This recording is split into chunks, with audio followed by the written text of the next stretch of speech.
Oke, sekarang kita lagi ada di X-nya kebun apa namanya? Kebun nanas, benar. Iya, Pabrik nanas. pabrik nanas. Iya. Kita sekarang lagi lihat-lihat kondisinya. Kemudian kita juga lagi lihat-lihat apa yang saat ini sedang ditanam Bisa dibawa X balik ke rumah. tanaman dari nanas ya. Jadi sekarang sudah banyak sekali dibudidayakan tanaman-tanaman seperti ada jambu, kemudian ada juga tadi kita lihat ada labu yang mirip labu Jepang ya namanya, kemudian ada juga alpukat aligator ya, alpukat aligator dan berbagai jenis tanaman lainnya yang dibudidayakan. Nah, semoga aja nanti ini memang bisa berkembang dengan baik dan menjadi salah satu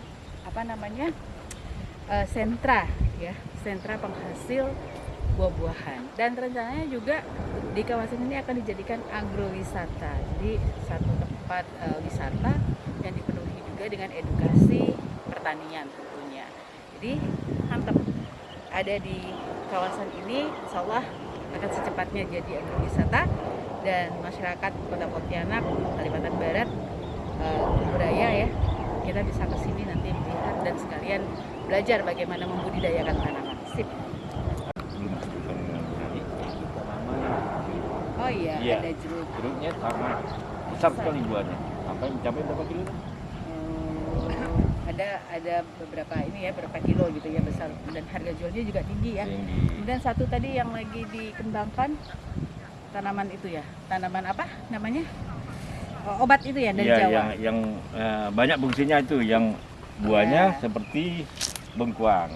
Kita belum hafal namanya, nanti kita lihat ya. Baik, kita lanjut lagi perjalanannya.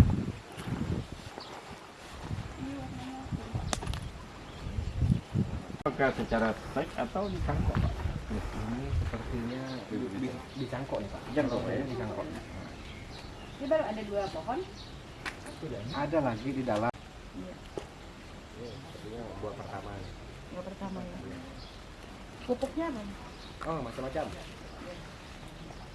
Macam-macam pupuknya. Mau dari organik, pupuk kandang, pupuk kimia. Ini kalau dipandangnya ya Bu Nani ya, satu dahan ini mungkin buahnya lebih puluhan. Banyak Nah, ya. tapi apakah nanti prosesnya ada pembuangan supaya dia buahnya bisa besar merata gitu? Kalau memang mau dibesarkan, memang harus Harus dibuang Pruning, kan? Pak. Dibuang. Ya, digunting.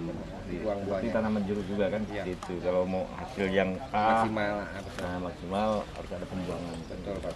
Kalau dibayangkan udah banyak pohonnya kayak gini yang kita budidayakan, pastinya kalau jadi wilayah agrowisata kan semakin menarik ya Pak ya.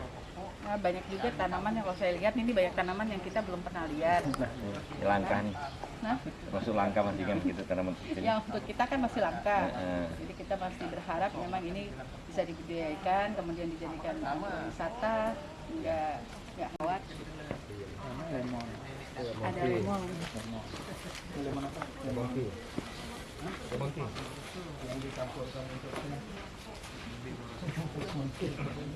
Iya Pak. Jangan yang itu yang terbelah lah diambil, jangan yang masih Dua-duanya, utuh. Dua-duanya lah. Cara makan itu asam dulu. Nggak bisa dimakan gitu Pak. Tak bisa gak Pak, dia tak bisa ngunggis masalahnya. Tapi Kalau ini kan nggak pakai ugis, kan pakai bola baru dia dia ngemut ya, dimut ya. Makanya jangan pasang gelang, bahaya. Melanggar aturan. Itulah. 50 kita bisa jual 35. Iya. Nggak beda-beda jauh. Berarti ngorbanin juga sih bagi Petani. pengumpulnya itu ya, petani juga pastinya untung ya. Terus yang bertani di sini, Komunitas. Komunitas berkebun namanya. Kalbar berkebun. Kalbar berkebun. Kalbar berkebun. Iya. Nah ini Pak Asep Pak ketua Asep Kalbar ketuanya. berkebun. Oh, Pak Asep anggota Anda di sini, sekitar sini atau Orang Pontianak. 550 tersebar di seluruh Kalimantan Iya, Barat. Iya. sebar seluruh Kalimantan Barat. Untuk di sini hanya 25. Yang ada di sini nih yang dikaryakan di sini dekat Kebun ada 5 orang. 25 orang. Dalam. Gitu ya. Terus mencakup luas lahan yang segini ini. dari sini berapa? Sekitar 600 meter ke belakang. 45 hektar ada ya. 45 hektar. 45 hektar ya. Awalnya Hampir 30. semua sudah terpenuhi, sudah tertanam di sini. Alhamdulillah ya. Jadi kalau Bapak punya tenaga, kekuatan menanam, lahan masih ada. Ibu lah. Bu. Bu, ibu lah yang difoto. Aduh, saya mau pegang jambu. Bapak jelaskannya. Bapak nanya Pak itu Pak petani. Oke. Oke. Nah, kita lagi ada di kebun di Rasau. Ini ex-nya pabrik nanas, dan di sini sudah ditanamin ini buah jambu kristal. Kristal putih ya Pak ya? Nah, ini kayak ini jambu kristal putih. Rasanya gimana Bang? Enak. Nah, ini Pak, ini seperti apa sih sebenarnya kok punya ide pembudidayaan jambu kristal di sini? Ini Pak Asep bisa jelaskan. Pak Asep, kenapa Pak Asep? Ya pertama masa panen lebih cepat, Ah, kemudian serapan pasar juga tinggi. mhm. Jadi kebutuhan itu bahkan masih kurang gitu untuk memenuhi kebutuhan masyarakat. Jadi kami tanam yang memang mudah ditanam, cocok di lahan gambut. Jadi pilihannya itu. Harga pasarnya ada. Harga pasarnya ada ya Pak ya. Heeh. Gimana Pak? Kalau Pak Salman sendiri melihat ini sudah ada hasilnya. Karena jambu kan salah satu makanan khas orang Kalbar lah ya. Mm-mm. Apalagi dengan kemajuan teknologi sekarang, nanamnya tidak terlalu lama dan buahnya lumayan besar ini. Dan Lumayan rasanya besar. juga enak, gurih sekali. Oke. Terus ini harga jual berapa Pak? Harga jual di masyarakat sekitar 20 sampai 25. Masuk. Nilainya tinggi sekali ya? 20 sampai 25. Dan sekarang juga kan sudah terbukti juga banyak kandungan vitamin C ya Pak ya? Ya, lebih bagus. Masyarakat sekarang lagi ngerti Pak ya? Kan ini kalau sampai musim penyakit demam berdarah, laris manis ini. Ini kayak pH darah. Orang Iya. pakai pH darah nih. Ada perbedaan nggak dengan jambu Bangkok gitu Pak? Ada Pak, ada perbedaan. Perbedaan di mana Pak? Sedikit. Dikit Pak biji. Bijinya Dagingnya lebih tebal. Ya. Terus, Jambu Bangkok itu besar tapi kandungan bijinya tinggi banyak. terus rasa juga Rasa mungkin juga enggak terlalu manis. kalau ini renyah Pak ya? Oh, ini renyah, manis, kemudian bijinya sedikit. Ada berapa pohon Pak? Setiap anggota rata-rata nanam sekitar 300 pohon. Wow, Di belakang tuh ada yang Gimana? udah Nanti kamu hamparan jalan sana, sana. ngeliat nggak? Sana lebih besar-besar lagi. hebat. Udah berapa kali panen Pak jambu ini? Kalau saya udah rutin panen nih Pak. Rutin Pak ya? Ya, karena dia enggak ada kenal musim, berbuah gitu. 300 kalikan berapa anggota Pak? 25. 25 anggota. 25 anggota. Bayangkan 300 pohon, 25 anggota berapa Bang? Dikali sendiri ya Bang. Dikali sendiri dapatnya kalau dijual harganya 1 kilo 20. Kalikan aja kalau satu pohon berapa kilo Pak? Pohon bisa berapa kilo Pak? Satu kali panen itu rata-rata 3 buah, satu buah itu kan harus sekitar 3 on gitu kan. Cuma jumlahnya banyak. Oh iya, jadi Puluhan kilo banyak. juga sekali panen. Kalau ini kata apa nih Pak? Ini Hawaii. Hawaii. Hawaii jenis. Kalau di sini bilang pepaya madu. Oh, Pepaya madu. beda dengan pepaya paprika. Beda, Bu. Beda. Nah, ini rasanya memang terkenal dari jenis pepaya yang paling manis. Paling manis nih Pak ya. Tapi bentuknya sebegini ini. Iya, kecil aja dia. Ini satu pohon bisa menghasilkan berapa kilo nih Pak? Kalau jenis pepaya? Jadi dia umur tanaman pepaya ini dari mulai produktif sekitar 7 bulan. Itu bisa sampai 3 tahun kalau perawatannya bagus. Oh, 3 tahun lama juga iya. 3 tahun. Kalau dia berbuah dari tanam berbuah 7 bulan dia udah 7 mulai panen. bulan. 3 tahun. Kalau Ibu Nani orang silakan. Boleh dirasa Bu, manis Nanti saya sama akan bisa. rasa nanti. Tenang aja. Kita bawa dengan ember-embernya. Boleh, boleh silakan. Kayak umbi ya. Yang mana Pak? Itu Yang Oh, yang tadi Pak itu bilang. Ya ini apa buat besar tanaman. sekali kan tuh Pak? Bisa untuk obat ya yang ini.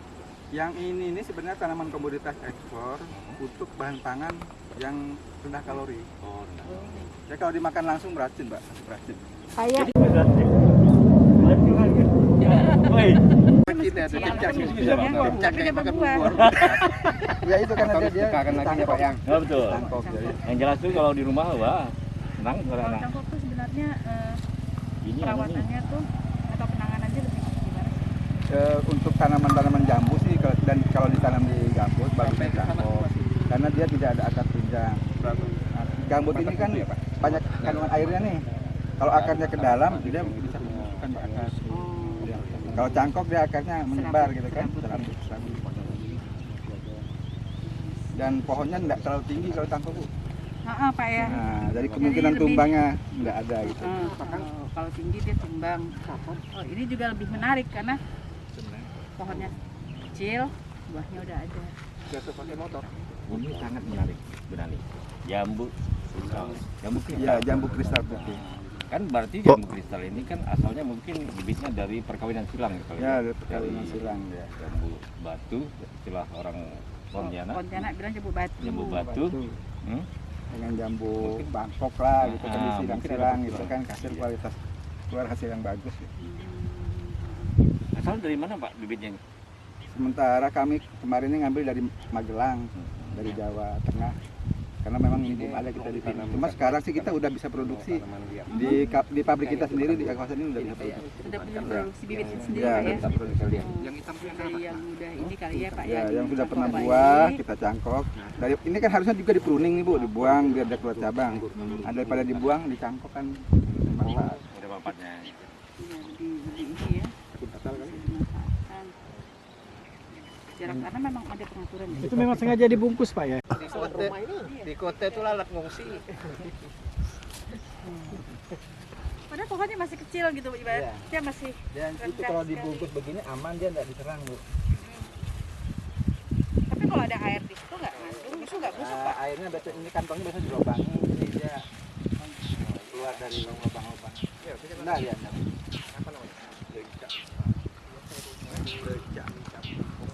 Oh, dari sini. Kak Didik ada juga. Hah? Didik. Pak Didik anggota kita Pak. Kalau Mayusan itu kemarin di 2 bulan. Karena pernah panen perdana kemarin. Buat kami kita satu halaman. Tapi kalau untuk gambut kali ya. Gambut malah. Oh gambut malah. Gambut. Untuk gambut. Anggur, nanam anggur di tanah gambut.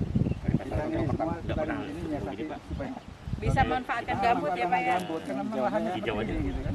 Kalau kita lihat dari penanaman gambut di tanah gambut dengan di tanah biasa gitu Pak. Ada ininya nggak? Kesulitannya enggak? Kesulitannya sih lebih banyak di tanah gambut. Memang idealnya tanah-tanah halus ya.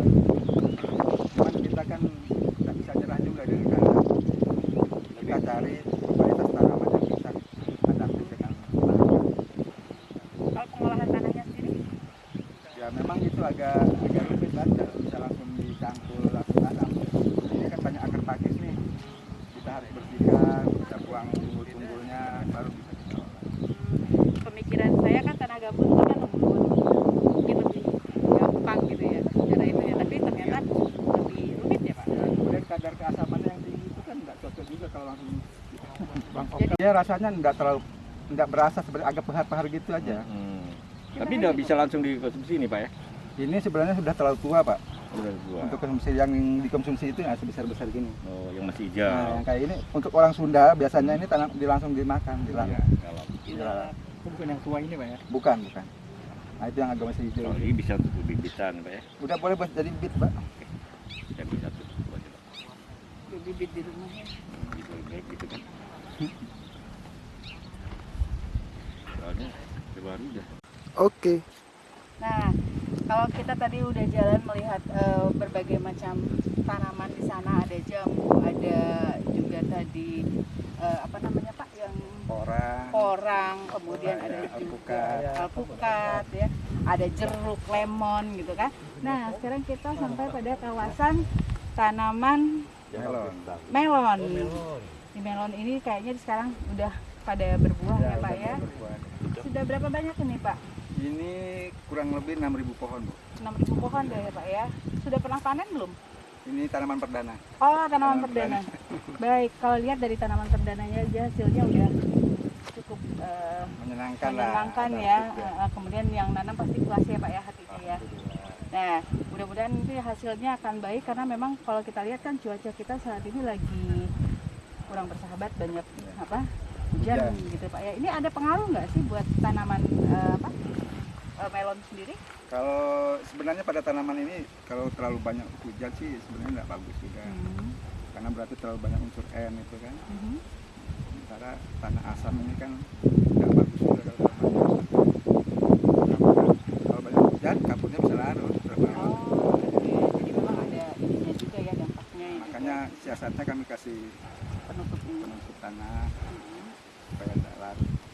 Karena Kalau misalnya dipanen pasti hasilnya akan banyak sekali nih Pak ya. Kalau kita lihat satu pohon ada 5 dan 6. ada 5 ada 6 ukuran paling ini mungkin sekitar 3 kiloan. Bisa. Ya, jadi kita sama mendoakan ini hasil didiamkan. Kemudian kalau memang ini nanti akan terus dikembangkan, kita nggak perlu lagi masuk melon dari luar, dari Jawa. Kita dari sini aja, harganya bisa lebih murah ya Pak ya? Ya, murah kan nggak ada Nggak ada kirimnya. ongkos pengiriman dari Jawa sana ya. Jadi ini areanya tadi luasnya secara keseluruhan 45 hektar kurang lebih. 45 hektar digarap oleh 25 anggota komunitas Anggota. Kalbar Berkebun. komunitas Kalbar Kalbar Berkebun. Berkebun ya. Jadi memang kita sudah puas nih jalan-jalannya, tapi sebenarnya masih ada spot-spot lain ya Pak ya? Ada Bu, di sana ada spot alpukat itu Aha. sekitar 600 pohon gitu. 600 pohon spot Dan memang alpukat spesialnya lagi. alpukat gitu. Insya Allah kalau buah juga bisa membanjiri kota Pontianak. Kalau dilihat di spot-spotnya bagus sekali, tapi kita juga masih cuaca juga sudah mulai gerimis, kemudian kita juga sudah mulai capek sekali dalam perjalanan kita karena dari ujung ke ujung itu cukup panjang sekali ya perjalanan untuk sampai ke spot kita di Ya, spot melon ini. Nah nanti lain waktu kita sambung lagi untuk ke spot-spot lainnya di Kawasan wisata Agro Saribumi, Saribumi Kalbar Berkebun. Kalbar Berkebun. Jadi yang buat yang ingin tahu silakan mampir ke sini ya di Rasau Bu, Jaya. nih, saya kan mau nanya lagi sedikit nih masalah melon ini. Melon ini kan ini bukan seperti tanaman yang keras Ya, seperti ya. mangga, seperti nangka kan. Ya. Ini kan seperti sejenis Semangka. ketimun, Timun, semangka. semangka. Terus kira-kira berapa kali panen ini harus tanam kembali Pak? Panennya itu biasanya sih dibuat terpal gitu kan, Iya. panen perdana yang udah Mhm. kelihatan memang masa kita panen. 3 kali panen dia. 3 kali panen berarti kita harus pembibitan baru kan? Pembibitan baru dibongkar. Cuma untuk pengolahan lahan, Iya. tanahnya itu bisa buat 2 kali tanam. Oh, 2 kali tanam. Nah, ini kan medianya kita olah dulu, Mhm. kita kasih pupuk, kita kasih kapur. Kapur. Begitu dia udah siap tanam, kita tutup kan. Nah, pengolahan ini bisa dimanfaatkan untuk 2 kali musim. Dua kali musim tanam ya. Ya. Makasih Pak. Ya. Ini melon kan biasanya kita bisa konsumsi setelah dia matang. Ya. Nah, kalau muda ini apa bisa diolah Pak? Seperti ketimun. Pada zaman milenial sekarang ini kan Mhm. banyak inovasi. ya. Inovasi masakan Mhm. gitu kan, ada sebagian orang yang masih setengah mengkala. Iya. Jadi tidak terlalu muda tapi Mhm. juga belum masak. Diolah jadi sayur Pak. Wah, mantap. Keripik melon. Apa rasanya juga Bisa diganti. Bisa dibuat keripik Pak. ada juga Ada juga, dia ya? kan ada sekarang nih buah-buahan tuh bisa dimodifikasi, bisa digoreng gitu kan. Iya. Yang dulunya kayaknya tidak mungkin digoreng, sekarang bisa. Nangka, melon, semua bisa. Mantap. Nanti dia berubah menjadi pabrik keripik melon. Sip. Amin, amin. Kami jambu